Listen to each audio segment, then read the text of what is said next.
Hi guys, Dan here for BBC Learning English with this week's learner question. Find out what it is after this.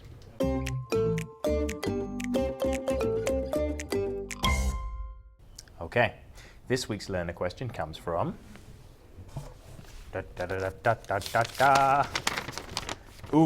in Cambodia, who asks, when should I use the words bored and boring? It's a very good question, Are you listening? Here we go.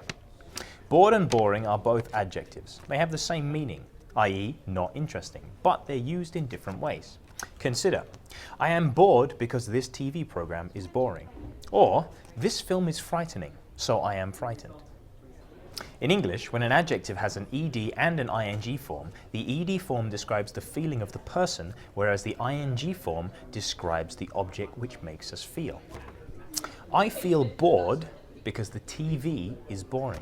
I feel frightened because the film is frightening, but if I stop watching the film, I will not be frightened anymore, yet the film will still be frightening. We can make another difference between bored and boring, one which describes a temporary feeling or a permanent quality. For example, I don't like David, he's boring. Or, I'm bored, let's go and have some fun. In the first example, I don't like David because he's boring, this describes a permanent quality. David was boring yesterday, he is boring today, and he will probably be boring tomorrow. However, in my second example, I have a temporary feeling. I am bored. If I go and do something fun, I won't be bored anymore, will I?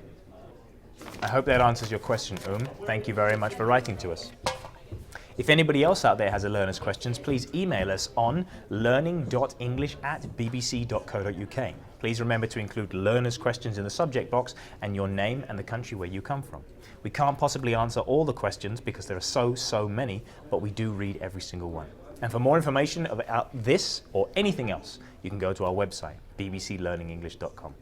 See you next time on Learner's Questions.